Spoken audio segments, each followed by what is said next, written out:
একটা অনুষ্ঠানের জন্য আপনি পোশাক কিনবেন।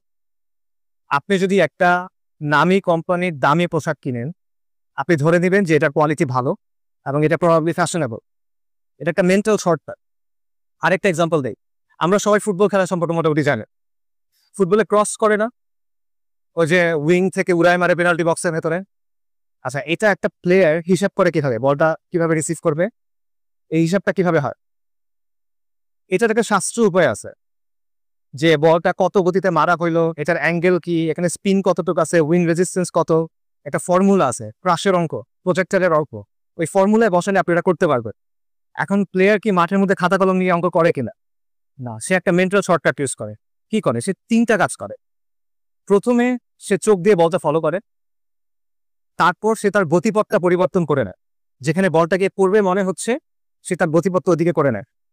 এবং তৃতীয় ধাপটা হলো সেটা স্পিডটা অ্যাডজাস্ট করে, যাতে করে সে সঠিক সময় গিয়ে বলটার কাছে পৌঁছাতে পারে। এবং এই 3টা জিনিস খুব তাড়াতাড়ি হয়, 1 সেকেন্ডের কম সময়ের মধ্যে। এভাবেই খেলা হয়।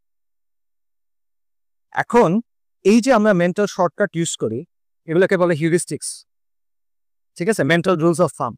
আমরা আমাদের দৈনন্দিন জীবনে এরকম অনেকগুলো মেন্টাল শর্টকাট ইউজ করি এবং এই মেন্টাল শর্টকাট ইউজ করা খুবই জরুরি। তবে সব ধরনের চিন্তা এভাবে শর্টকাটে হয় না। সেম জিনিস চিন্তা করেন, আপনি এক জায়গায় মিসাইল মারবেন, মিসাইলটাও ক্রসের মতো সেম জিনিস, এটা একটা প্রজেক্টাইল। কিন্তু তখন কিন্তু আপনি সেন্সে হিসাব করবেন না।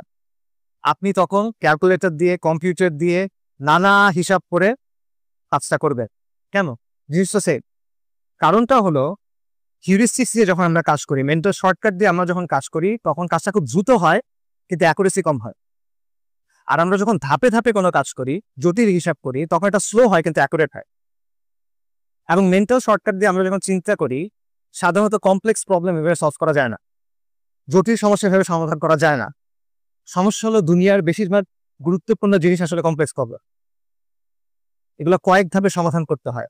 এখন আপনি যদি এটা মেন্টাল শর্টকাট দিয়ে সলভ করতে চান, এক লেগে সমাধান করতে চান, তখন ব্যাপারটা হয়ে যায় মনে মনে ক্যালকুলেস করার মতো, তখন ব্যাপারটা হয়ে যায় মনে মনে ত্রিকোণমিতি করার মতো।